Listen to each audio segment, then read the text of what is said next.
UE 2.11 S1, pharmacologie et thérapeutique, pharmacologie des médicaments du système digestif. Les médicaments du tube digestif comprennent les anti-ulcéreux, qui sont les médicaments utilisés dans le traitement de la maladie ulcéreuse, les antiémétiques, qui sont les médicaments utilisés en clinique pour traiter les nausées et les vomissements, et les modificateurs du transit intestinal, qui comprennent les médicaments utilisés pour traiter la constipation, les laxatifs, et les médicaments utilisés pour traiter la diarrhée, les antidiarrhéiques.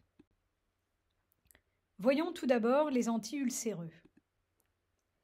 Les anti-ulcéreux sont les médicaments utilisés dans le traitement de la maladie ulcéreuse. L'ulcère gastro-duodénal est une lésion de la muqueuse de l'estomac ou du duodénum causée par l'acidité gastrique. C'est une maladie chronique, récidivante et fréquente. Les symptômes principaux de la maladie ulcéreuse sont des crampes épigastriques, douloureuses et récidivantes.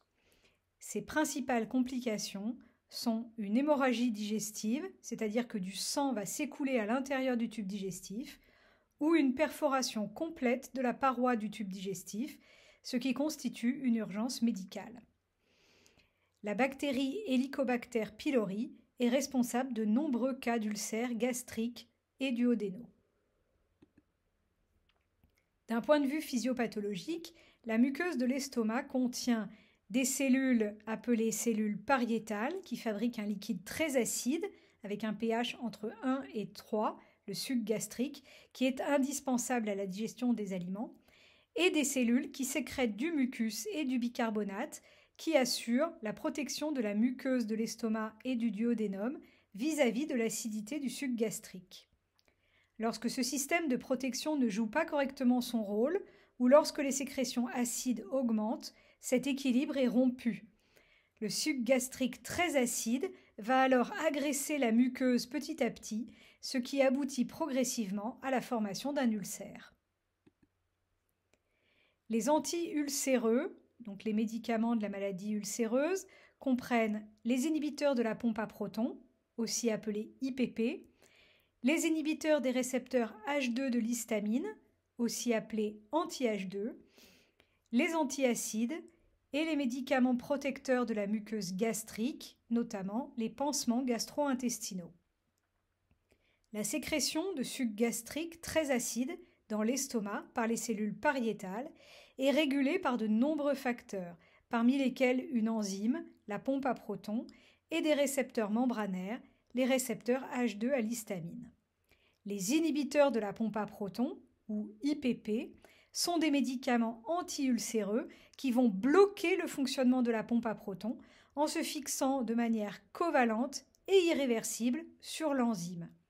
Ce sont donc de puissants inhibiteurs de la sécrétion acide de l'estomac.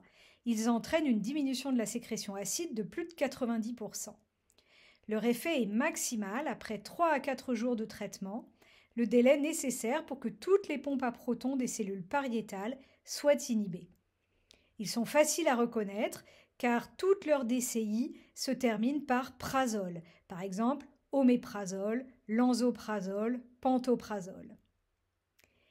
Les inhibiteurs des récepteurs H2 de l'histamine, qu'on appelle aussi les anti-H2, sont des antagonistes compétitifs et réversibles des récepteurs H2 histaminiques situés dans la muqueuse gastrique. Ces récepteurs régulent la sécrétion acide de l'estomac. Leur inhibition par les anti-H2 va donc entraîner une inhibition de la sécrétion acide, néanmoins moins puissante que celle induite par les IPP. Les anti-H2 ont une action prépondérante sur la sécrétion acide nocturne, il faut donc les administrer le soir. Les antiacides, maintenant, sont généralement des dérivés de l'aluminium ou du magnésium, par exemple des hydroxydes d'aluminium ou des phosphates d'aluminium, qui neutralisent l'acidité gastrique. Enfin, les médicaments protecteurs de la muqueuse gastrique, comme le sucralfate, ou les pansements gastro-intestinaux, comme le Smecta ou le misoprostol, protègent la muqueuse en formant un enduit protecteur à sa surface ou en renforçant la sécrétion de mucus et de bicarbonate. Les IPP et les anti-H2 sont généralement très bien tolérés. À long terme, ils peuvent entraîner des carences en vitamines, une hypomagnésémie ou des fractures osseuses qui sont liées à la diminution de l'acidité gastrique. Les IPP et les anti-H2 sont utilisés pour prévenir ou guérir les ulcères gastriques ou duodénaux. Ils peuvent également être utilisés dans d'autres pathologies en rapport avec une hypersécrétion acide, comme le reflux gastro-œsophagien. Les antiacides ne sont qu'un traitement d'appoint de la prise en charge des maladies en rapport avec une hypersécrétion acide. Les antiacides et les pansements gastriques sont donc plutôt utilisés en traitement à la demande, avec précaution, car ils sont à l'origine de nombreuses interactions médicamenteuses par diminution de l'absorption de nombreux médicaments. Il est nécessaire de respecter un délai de 2 heures entre la prise d'un antiacide et de tout autre médicament. Voyons maintenant les antiémétiques. Les antiémétiques sont les médicaments utilisés en clinique pour traiter les nausées et les vomissements. La nausée correspond à une sensation désagréable d'avoir envie de vomir, souvent accompagnée de symptômes tels que pâleur, sueur froide, sialorée, tachycardie. Le vomissement est l'expulsion par la bouche avec force du contenu de l'estomac, du duodénum et du jéjunum. Les nausées et vomissements sont le résultat de la mise en jeu d'un réflexe complexe coordonné par le centre du vomissement au niveau du cerveau. Les neurotransmetteurs et les récepteurs impliqués dans ce réflexe sont l'histamine et les récepteurs H1, l'acétylcholine et les récepteurs M1, la dopamine et les récepteurs D2 et la sérotonine et les récepteurs 5-HT3. Les antiémétiques sont des antagonistes des récepteurs des neurotransmetteurs du centre du vomissement.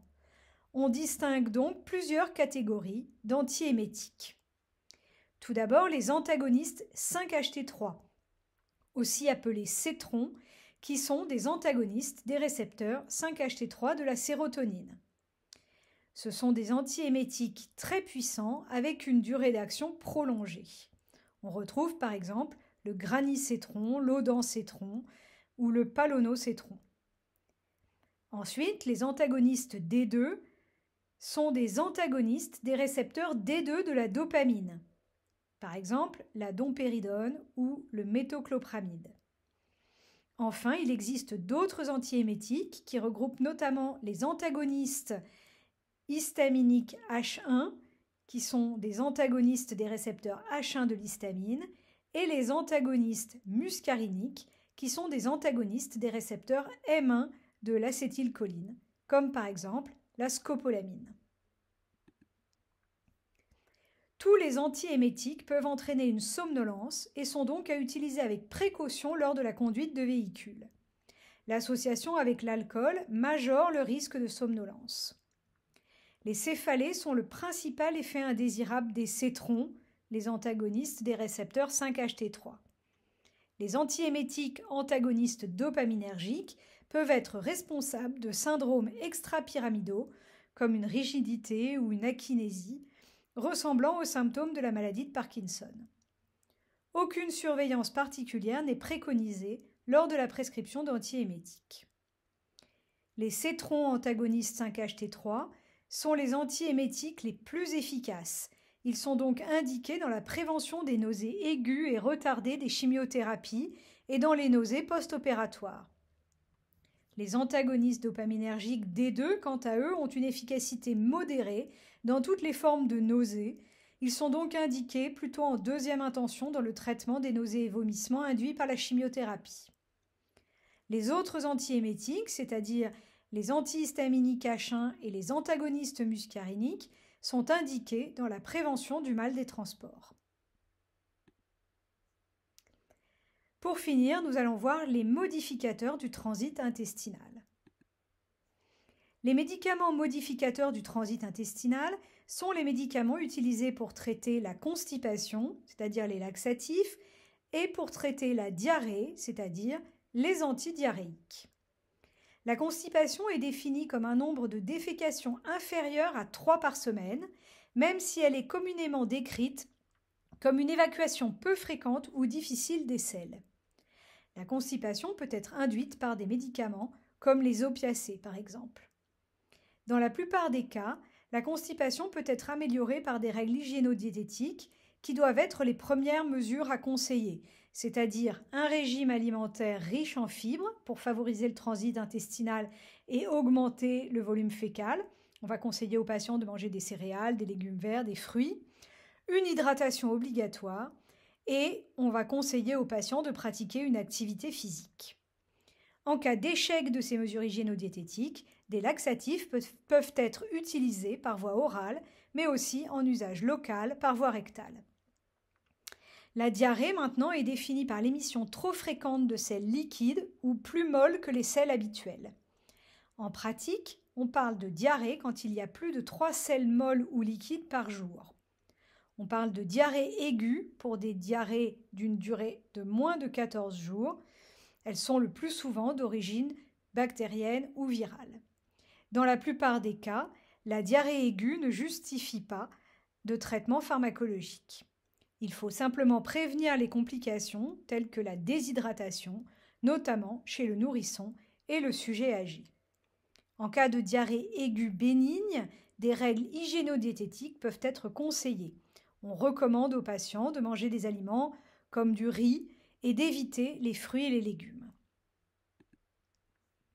Il existe différentes catégories de laxatifs, parmi lesquels on va retrouver les laxatifs de lest, qui, comme les fibres alimentaires, permettent d'augmenter la masse fécale en favorisant la rétention d'eau, les laxatifs osmotiques, qui augmentent l'hydratation et le volume des selles par effet osmotique, et les laxatifs par voie rectale, qui sont administrés sous forme de suppositoire ou de lavement et qui stimulent le réflexe de la défécation. Ces laxatifs par voie rectale ont l'avantage d'avoir une action quasi immédiate, après 5 à 20 minutes. Les principaux effets indésirables des laxatifs sont des ballonnements et des douleurs abdominales. L'utilisation des laxatifs doit être la plus courte possible car il existe un risque de dépendance aux laxatifs qui se traduit par un état de maigreur chronique, une déshydratation, une hypokaliémie et une faiblesse musculaire. Il faut donc faire attention à l'automédication et à la consommation abusive de laxatifs. 2 grandes catégories de médicaments antidiarrhéiques sont disponibles. Les ralentisseurs du transit, par exemple l'opéramide, qui sont des analogues structurels des opiacés et qui entraînent un ralentissement du transit colique, et les antisécrétoires intestinaux, qui diminuent l'hypersécrétion intestinale d'eau et des électrolytes. Les antidiarrhéiques sont des médicaments symptomatiques qui visent à diminuer l'inconfort du patient. Les principaux effets indésirables des antidiarrhéiques sont la constipation. La surveillance du traitement repose sur la surveillance du transit, donc l'aspect et la fréquence des selles, et la surveillance de l'état d'hydratation du patient, surtout s'il s'agit d'un enfant ou d'une personne âgée. Dans tous les cas, il faut informer le patient de la nécessité de bien se réhydrater. En conclusion, comme on l'a vu, il existe de nombreux médicaments du système digestif. Les plus importants à connaître sont les antiulcéreux, qui sont très largement prescrits, notamment les inhibiteurs de la pompe à protons. Les médicaments du système digestif, et particulièrement les pansements gastriques et les antiacides, sont à l'origine de nombreuses interactions médicamenteuses et doivent donc être pris à distance des autres médicaments.